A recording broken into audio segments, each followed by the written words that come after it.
If this is your first time, please click the subscribe button and don't forget to press the bell icon. The box comes in a bright white color and here it is written as Redmi Note 6 Pro. There are 4 colors available, that is red, rose gold, blue and then black. At the back some key specs are written over it.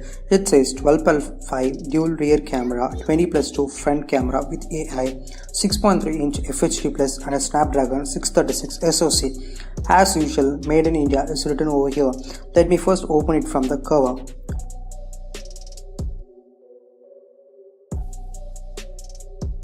Opening is a little hard for me. Opening the box, we have the Redmi Note 6 Pro. Let me take a look at this handset. The blue looks cool and kinda different from Xiaomi. The phone does feel little heavy. Let's keep this aside and see what else we get in the box. Here we have the SIM ejector pin and a TPU case. Actually, it is a good that every manufacturer includes this in the box. Then there are some booklets and user guide. The charging cable is a normal USB cable. Surprisingly, not anymore USB-C type in 2018. The adapter is 5V 2A and does not support fast charging, but actually the phone supports fast charging. Nothing in the box. Let's come to the handset. Let's peel off the screen protector. The phone looks sleek and gives good grip. Let me show you the physical overview of this handset. On the top of it, it has a 3.5mm audio headset jack, a primary microphone and an IR blaster. At the bottom there is a dual speaker grills which actually one works on the right hand side, and there is a charging port. On the left hand side we have a SIM tray. Let's open this and see what Xiaomi had done with it. We get a hybrid SIM slot. Either we can use 2 SIM cards or a SIM card with an SD card.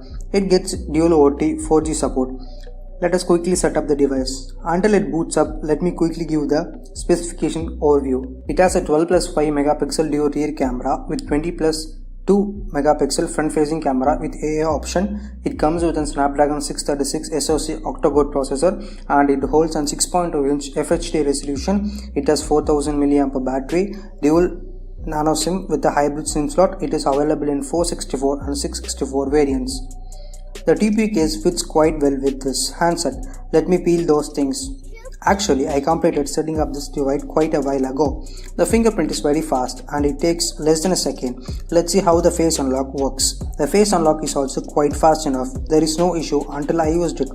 Moving on to about phone.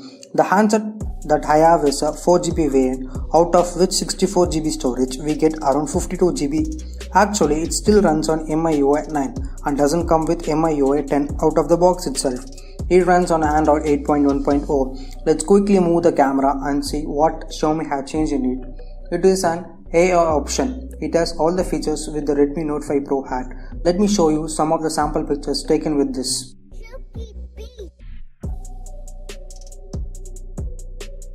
The low light photos are quite good and more better than the Note 5 Pro due to the change in the aperture level. The level of details in the photos are good. Coming to videos, the 636 can support 4K video, but Xiaomi has only given 1080 60 fps. The video is good. There is not much of focus and hunting issues. Coming to the performance of 636, we have seen it in many phones like Note 6 Pro, Asus Zenfone Max Pro M1, Nokia 6.1 Plus. It handles all heavy games quite easily and performance is greater. We played PUBG and doesn't feel any issue with the lag while playing the game. But don't forget, keep it in mind, it is a bit older chip. This is the unboxing and a hands-on review of the Redmi Note 6 Pro and don't forget to comment what you think about it.